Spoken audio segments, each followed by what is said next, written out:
Welcome to Hidden Chapters. This didn't happen all at once. That's why no one noticed it in time. Let's begin. They called it a flawless operation. The people I trusted most didn't make it home the same. They called it a flawless operation. Everything went exactly as planned. But the people closest to me paid for it quietly. And none of that made it into the report. The briefing room was quiet in the way only successful operations are. No tension. No raised voices. Just nods, confirmations, and language that suggested closure. They walked us through the timeline. The objectives. The points where escalation could have happened, and didn't. The phrase minimal impact came up more than once. Someone used the word textbook like it was a compliment. I sat there listening, aware of a distance I couldn't explain yet. Success always feels heavier when it's described instead of lived. The operation had worked. Whatever it was meant to stop never reached its target. Lives were saved, statistically, definitively, cleanly. The system had done its job. That should have been enough. When the debrief ended, people stood, stretched, checked watches. Normal reactions. I reached for my phone instinctively, expecting the usual messages from the people who always checked in after something big. There were none. That wasn't unusual by itself. We all disappeared sometimes. Silence came with the territory. But this silence felt organized. Deliberate. Like something had already been discussed without me. I sent one message. You good? It stayed unread. I tried another contact, someone who never missed a check-in. That one didn't go through at all. No error. Just nothing. That's when the unease settled in. Not panic. Recognition. I'd felt it before, usually right before something surfaced that wasn't meant to reach me directly. The kind of knowledge that arrives late because timing matters more than truth. Later that night, someone finally called. Not command. Not official. A friend who sounded older than he should have. He didn't start with details. He didn't have to. You weren't reachable, he said. So things moved. I asked who things referred to. He paused. That operation you just finished, he said. It didn't end where you think it did. That was the moment the distance snapped into focus. The mission had been clean. The aftermath hadn't. And whatever had happened while I was gone had changed the people I trusted most, quietly, permanently, and without leaving a record. They would still call it a success. But I already knew better. He didn't say their names on the phone. That was the first sign this wasn't just stress. It was caution. Names get recorded. Names get repeated. Names become liabilities when someone decides the story needs to stay clean. Where are you? I asked. Not where I'm supposed to be, he said. Same as you. I stepped outside the barracks into the night air, letting the door close behind me so no one could hear the tone of my voice change. The compound was calm. A successful operation creates that kind of calm, people believing the danger is already behind them. It wasn't. Start at the beginning, I said. He exhaled slowly, like he was measuring the order of facts to keep me steady. After you went dark, they moved us, he said. Not officially. Not on paper. Just a redirect. A quick assist that turned into an overnight. I asked who they were. Does it matter? He replied. It was signed. It was cleared. It just wasn't meant to be remembered. That sentence hit me harder than any threat could have. Because I knew exactly what it meant. It meant someone had used authority like a tool, enough to move people, not enough to leave a trail. He continued. They'd been tasked to secure a secondary location connected to the operation. A warehouse district near the port. The kind of place where everything looks routine during daylight and becomes something else after midnight. They were told it was standard containment, prevent opportunists from exploiting the chaos that followed a successful strike. Containment. Another clean word. They arrived to find local security already there. Too calm. Too organized. No confusion, no urgency. The kind of posture that says we knew you were coming. My friend paused, and when he spoke again his voice dropped lower. It felt like we walked into someone else's plan, he said. I asked what went wrong. He didn't answer directly. Instead, he told me what didn't happen. No gunfire. No dramatic confrontation. No obvious enemy. Just movement. Miscommunication. A door that shouldn't have been locked. A vehicle that left 5 minutes earlier than scheduled. Little fractures in timing that stacked up until they weren't little anymore. Someone used the confusion to take one of ours out of the sequence, he said. Not killed. Not captured like you think. Just, separated. My stomach tightened. Who? He didn't say. Not because he couldn't, because he still didn't trust the line.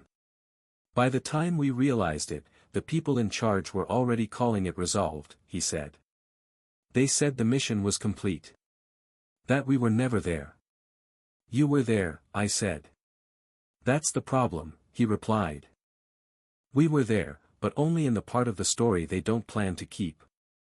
I leaned against the cold wall outside the building and tried to slow my breathing. The instinct was to demand action, to push names into the open and force accountability. But that's what systems expect when someone panics. Panic makes you predictable. So where are you now? I asked. Another pause. I'm with one of the guys, he said. He's hurt. Not life-threatening. But it changed him. And the one we lost, he stopped. Swallowed. I don't know where he is. I only know someone wanted him off the board quietly. I looked back at the barracks windows. Lights. Laughter. The illusion of closure. They're still calling it flawless, I said. Of course they are, my friend replied. Because if they admit what happened to us, it stops being flawless. The line went silent for a moment, then he added the sentence that made my blood go cold. And there's one more thing. I waited. They asked about you, he said. Not your rank. Not your location. What then? Your loyalty, he said. Like they were checking whether you'd stay inside the report, or step outside it. I didn't sleep. Not because I was afraid, because I was arranging the next move in my head until it stopped feeling like emotion and started feeling like geometry. Angles. Timing. Blind spots. The kind of planning you do when you can't rely on permission. At first light, I requested the after-action package. Not the public summary, the internal version. The one with timestamps, routing, secondary objectives. The clerk behind the desk didn't even look surprised when she said it wasn't available yet. Delayed, she told me, like that explained everything. It did. Delay is how you edit a story without writing a new one. I asked about a secondary tasking near the port, warehouse district, containment support. She searched, frowned, then shook her head. No record, she said. I nodded as if that was normal and walked away. No record didn't mean no event. It meant someone had already started cleaning. I didn't call my friend back. Lines get traced when people get nervous. Instead, I used an older method, 2 short messages through 2 different contacts, phrased like logistics questions. Nothing that sounded like panic. Nothing that sounded personal. Within an hour, I had a location. Not the port. A medical transfer point outside the city, a private clinic used by contractors when paperwork is inconvenient. It wasn't officially ours, but it sat close enough to our footprint to be useful. Useful means compromised. I went alone. I dressed like someone who belonged on base but wasn't important enough to be remembered. No unit markings. No recognizable gear. Just another silhouette moving with purpose. The clinic was quiet when I arrived. Not empty, managed. 2 men at the front who didn't look like security but stood like it. A receptionist who didn't ask for ID but watched my hands. I didn't give them a reason to escalate. I told them I was looking for a friend transferred overnight. I used a name that wasn't the name, a rank that wasn't the rank. A test. The receptionist said she couldn't help me. Too fast. That meant she could. I didn't argue. I stepped aside and waited like someone used to systems. Waiting makes people underestimate you. While I stood near a vending machine that never got used, I watched who entered and who didn't. Who got spoken to quietly. Who got waved through without signing anything. A back door opened twice in 30 minutes.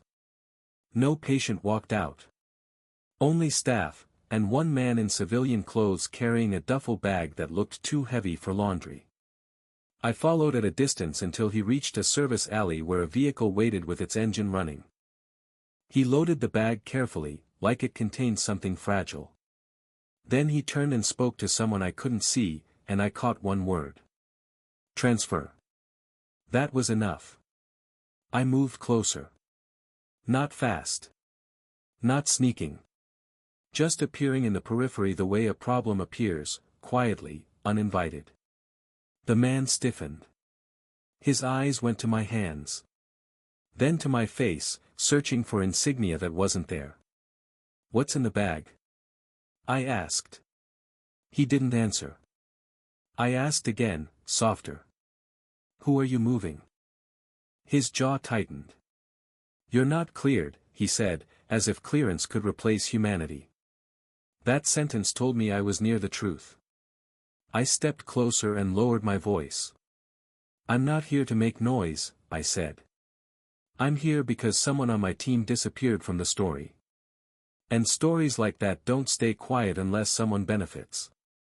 The man's eyes flicked toward the vehicle, toward the unseen person inside.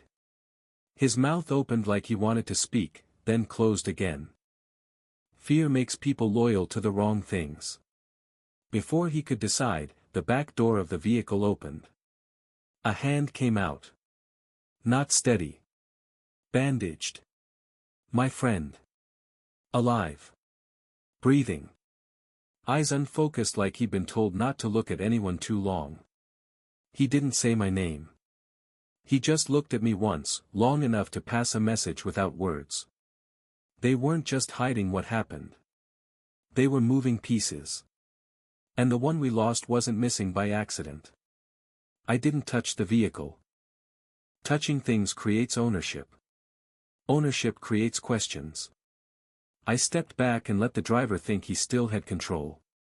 He didn't realize that control had already shifted the moment I recognized who was inside. My friend didn't ask why I was there. He didn't ask how I'd found him. He knew better than to invite explanations that could be overheard. Instead, he spoke like someone continuing a conversation we'd started years ago. They don't want us together, he said quietly. I nodded. That means they're afraid of overlap. Overlap is dangerous for systems. It creates witnesses. Witnesses create versions of events that don't align. And alignment was clearly the priority now. The man with the duffel bag tried to reassert authority. He said the transfer was authorized. He said interference would complicate recovery. He said names I recognized but didn't trust. I let him finish. Then I asked one question. Where's the 4th man? He froze. That pause was everything. He looked at my friend, then back at me, calculating which version of the story would cost him less. Fear isn't about danger, it's about consequences. He chose the version that delayed them. I don't know, he said. That was a lie he'd practiced. You do, I replied. You just don't want to be the one who says it out loud. The vehicle's engine idled, waiting for permission to leave that no longer existed. I took out my phone and showed him a message, Nothing detailed, just enough to suggest attention from a place he didn't want it. The effect was immediate. They rerouted him, the man said quickly. Different channel. Different handler. It wasn't supposed to intersect with your operation. There's no such thing as your operation, I said. There's just the one they write down. That's when I understood what had happened. The mission hadn't gone wrong. It had gone useful. In the confusion after success, someone had identified an opportunity, someone with access, loyalty, and just enough invisibility to be moved without paperwork. The fourth man hadn't been taken because of failure. He'd been taken because of value. My friend shifted beside me, pain tightening his face. They said he volunteered, he muttered. Said he agreed to assist with something off-cycle. I felt anger then, not explosive, but cold. The kind that sharpens focus instead of blurring it. Volunteer is a word systems use when consent can't be verified later. I turned back to the man. Where did they send him? He hesitated. I didn't rush him. Rushing creates resistance. Finally, he spoke. There's a site inland. Not ours. Partner run. Plausible distance. Distance from what? I asked. From accountability, he said. That answer cost him something. I could see it in his shoulders, the way they dropped as if a weight had been transferred. I memorized the location. Didn't write it down. Didn't confirm it. Memory leaves fewer trails. I told the man to leave the vehicle. To take the bag and walk away. To forget this intersection had happened. He did. People comply when they believe forgetting is an option. I helped my friend inside the clinic through the back entrance, using the same door they'd tried to erase him through. The receptionist didn't look up when we passed. She didn't need to. Systems notice disruption. They just don't always stop it. As I sat beside my friend while he was stabilized properly this time, I realized something fundamental had shifted. This was no longer about correcting a mistake. It was about retrieving someone the story had already decided to lose. And I was done waiting for authorization to catch up. I didn't leave the clinic right away. Leaving creates movement. Movement attracts attention. I stayed long enough for the place to return to its rhythm, for the staff to forget we'd changed it. That's how you exit without being followed. My friend slept under light sedation. Stable. No longer being moved like inventory. That alone felt like a small victory, but it wasn't the one that mattered most. The fourth man was still unaccounted for. I sat in a narrow hallway and replayed everything we knew. The reroute. The inland site. Partner run. Plausible distance. Those phrases weren't just descriptions, they were excuses pre-built into a report no one planned to share. You don't move someone valuable unless you already know where they'll be needed. And you don't erase someone unless you're confident the erasure won't be challenged. That meant whoever had redirected him believed the rest of us would accept the version we were given. Injured teammate. Mission complete. Success. They didn't expect overlap. I stepped outside and made a call I hadn't planned to make. Not to command. Not to my usual contacts. To someone who'd left the system quietly years earlier and understood how partner sites actually worked. I didn't explain the situation. I asked a question. Which inland facilities operate without shared manifests? He laughed once. No humor in it. Too many, he said. But only a few handle people instead of equipment. He sent me 3 locations. One was too far. One too public. The third sat exactly where the reroute description pointed, far enough from oversight, close enough to move assets quickly. I memorized the route and deleted the message. Before I left, my friend woke briefly. His eyes were clearer now. He gripped my wrist with more strength than I expected. They said he agreed, he whispered. I know, I said. That's not his voice, he said. He wouldn't have done it like that. I squeezed his hand once. Then we'll hear it from him. Outside, the sun had shifted just enough to cast longer shadows. That mattered. Facilities like the one I was heading toward didn't like daylight scrutiny, but they relied on routine. I blended into it, borrowed vehicle, unremarkable pace, no direct approach. The site looked like infrastructure. Fences. Cameras.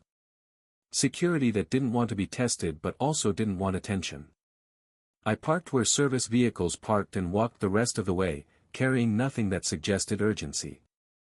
At the checkpoint, a guard scanned my face longer than necessary.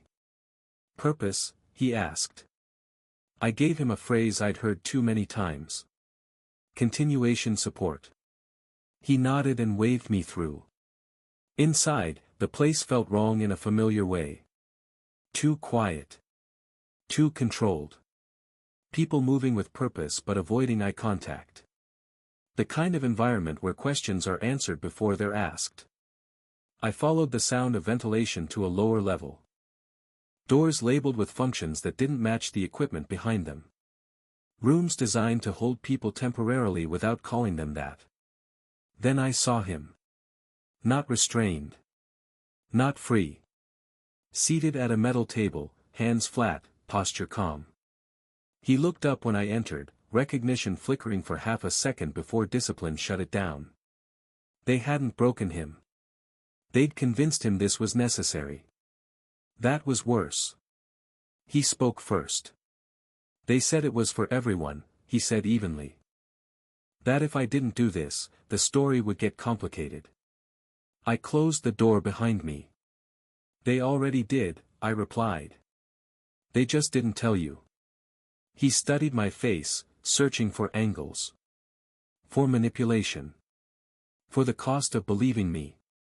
"Am I still part of the team?" he asked. That question landed harder than any injury report. "Yes," I said. "But not the one they're writing." The silence that followed wasn't relief. It was realization. And I knew then that bringing him back wouldn't just correct an omission. It would force a reckoning the system had worked hard to avoid. He didn't stand up when I entered. That told me more than anything else could have. Standing would have meant resistance. Sitting meant he was still operating inside the rules he believed applied here. Rules someone else had explained carefully, convincingly, and with just enough truth to make them feel inevitable. "They said it was temporary," he continued. "Just advisory support.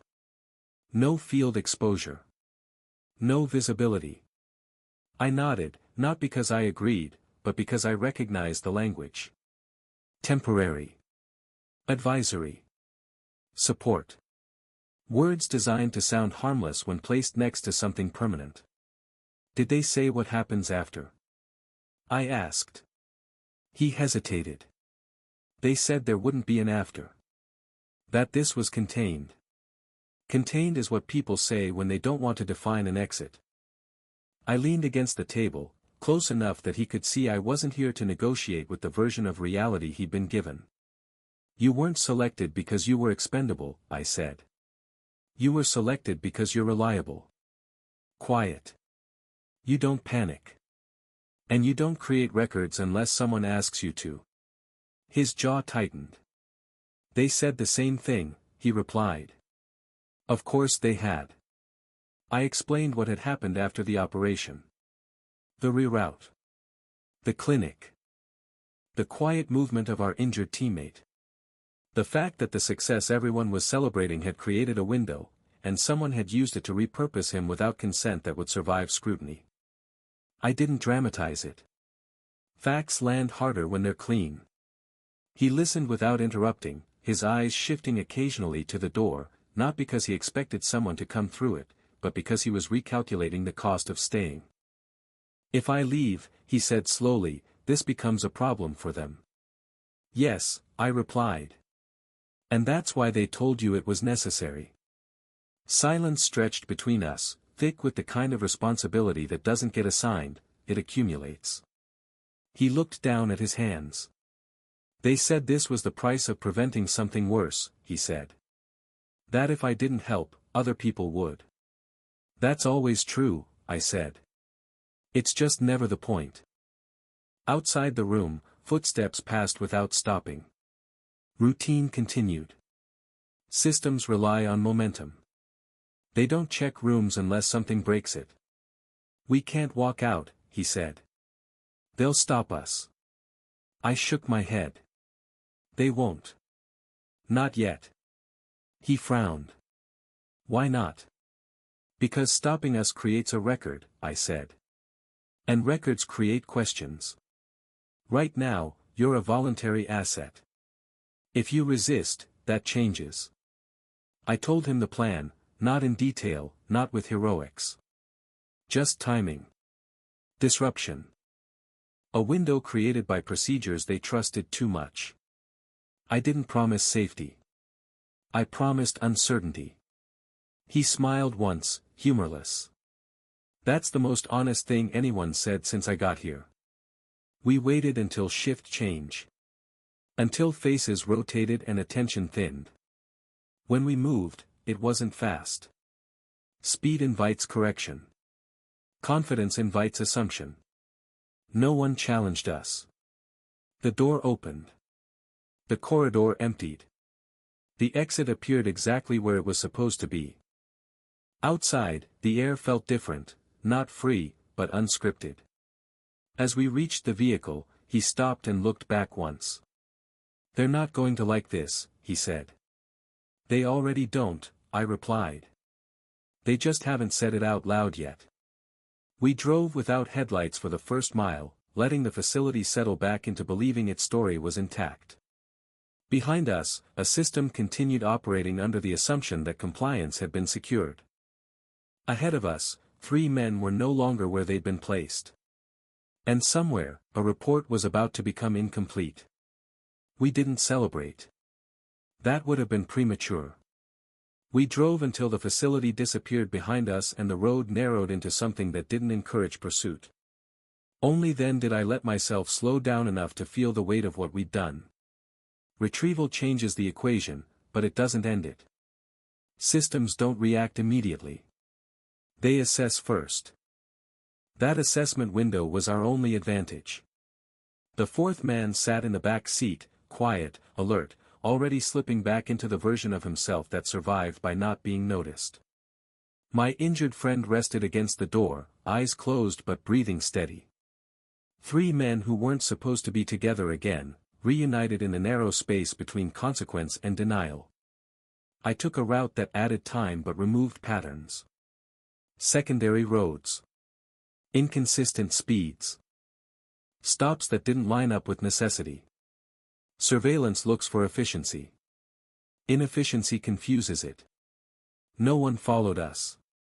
That worried me more than pursuit would have.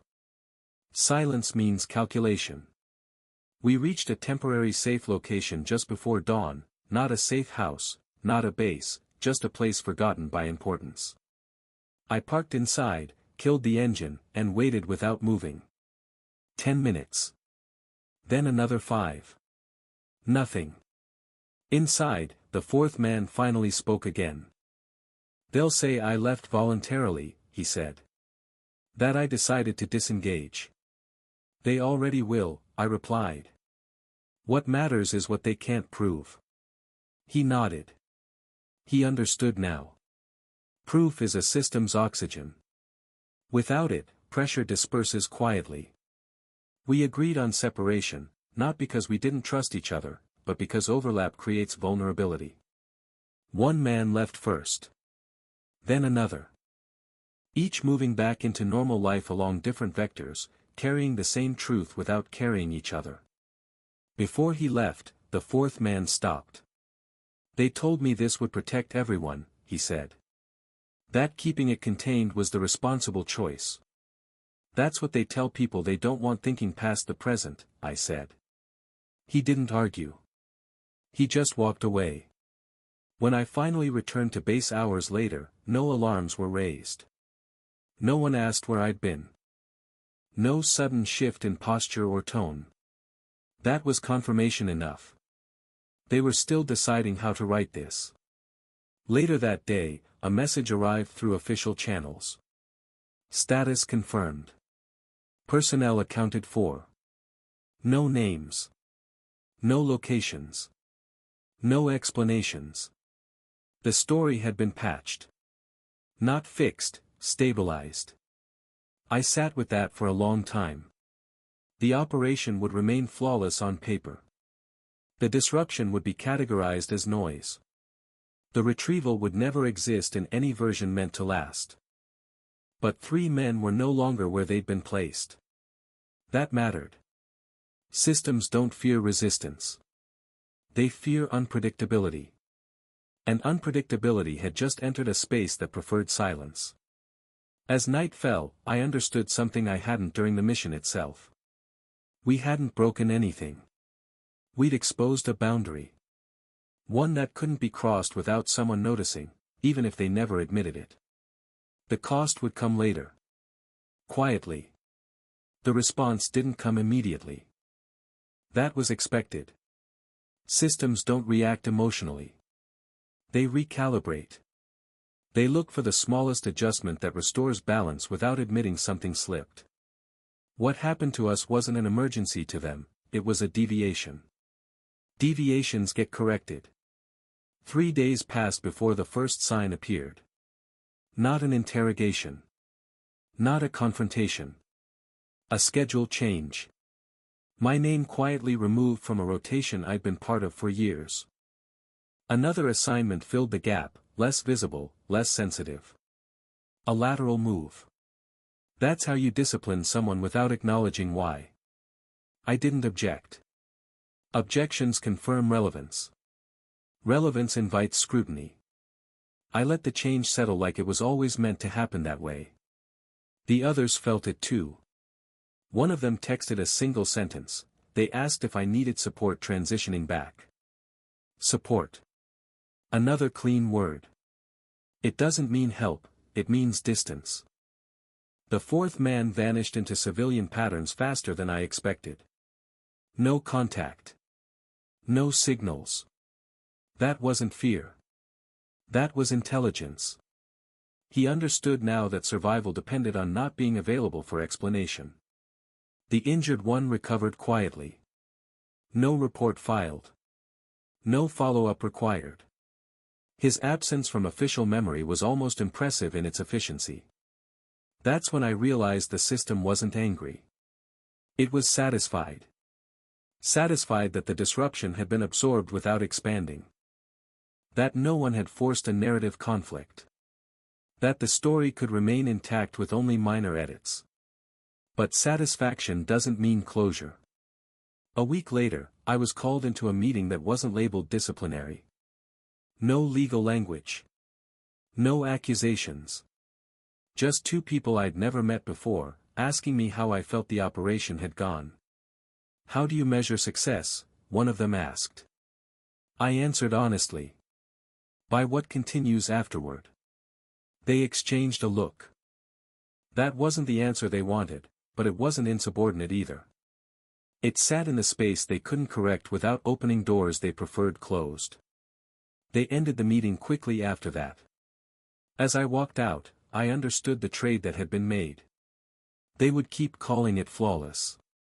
And I would be quietly excluded from the kind of missions where flaws become useful. That was the cost. Not punishment. Containment. That night, I thought about the people we'd saved, the ones the operation had been designed to protect. They'd never know our names. They'd never know the shape of the cost paid to keep the story clean. And maybe that was the point. Success, when viewed from a distance, always looks simple.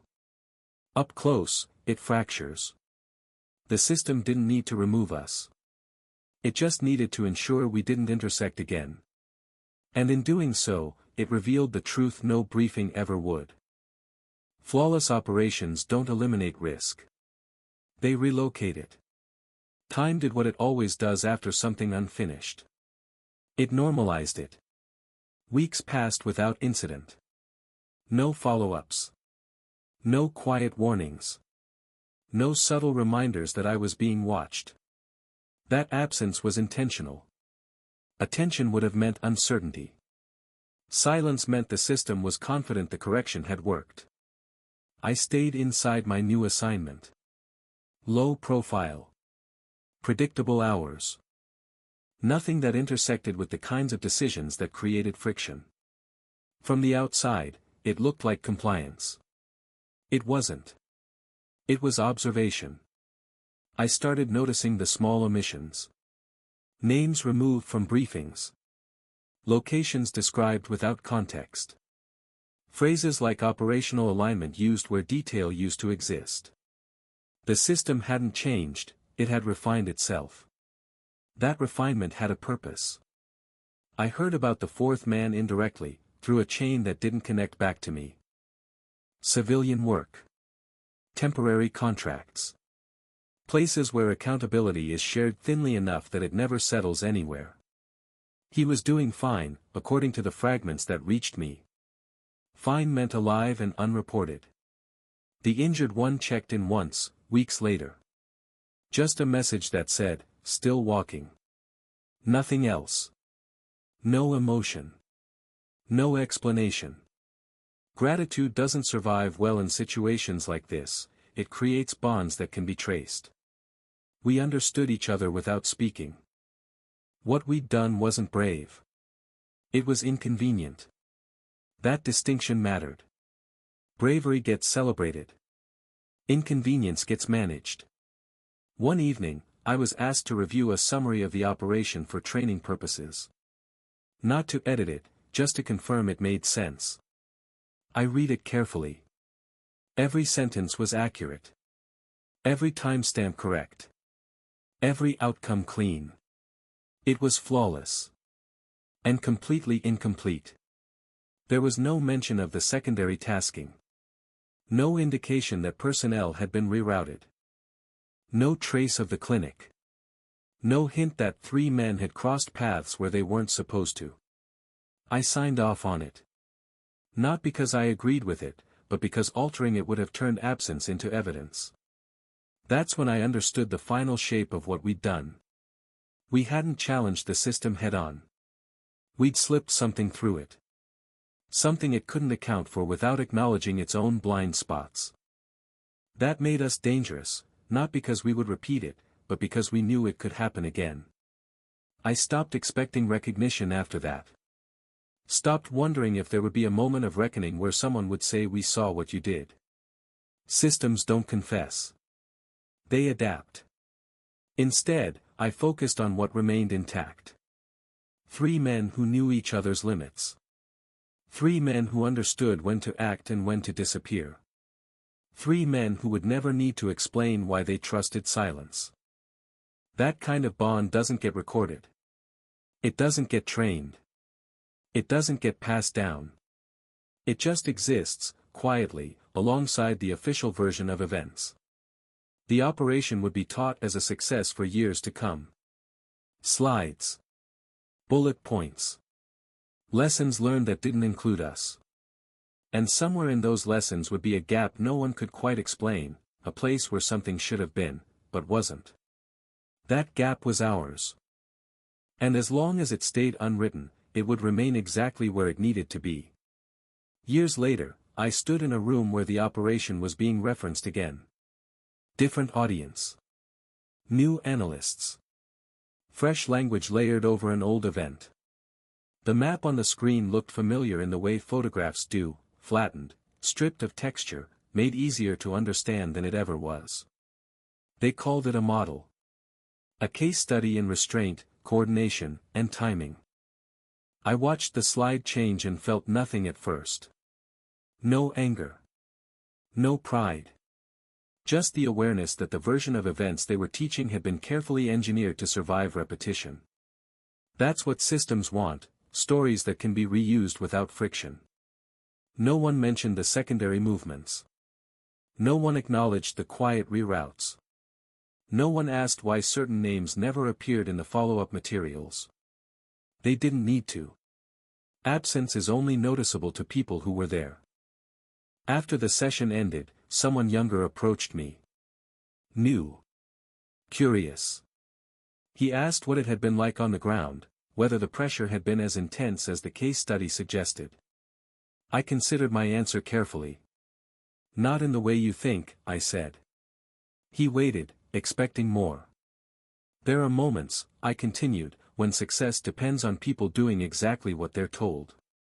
And moments when it depends on someone noticing what isn't being said. He nodded, unsure whether that was advice or warning. It was both. I never spoke to the other two again after that year. Not directly. Not because the bond had broken, but because it had completed its purpose. Contact would only have created echoes. Sometimes I wondered what would have happened if we'd stayed inside the lines. The answer always came quickly. The operation would still be flawless. The report would still be complete. And one of us would still be missing, just in a way no one bothered to look for. Instead, 3 men walked away from something the system couldn't fully close. Not unscathed. Not unchanged. But intact. That's the part that never gets written down. Not the breach. Not the correction. Not the reassignment. What remained? A knowledge that success measured at scale always hides individual cost. A certainty that silence can be more protective than protest. And an understanding that sometimes, the most important thing you can do during an operation isn't to advance it, but to prevent it from quietly taking something it has no right to keep. They still call it a flawless operation. I don't correct them. Some truths are safer when they stay exactly where they are. Unwritten. Some choices don't feel heavy. Until someone else has to carry them. If you want more stories like this, like the video and subscribe. And if this decision followed your family, how would you explain it?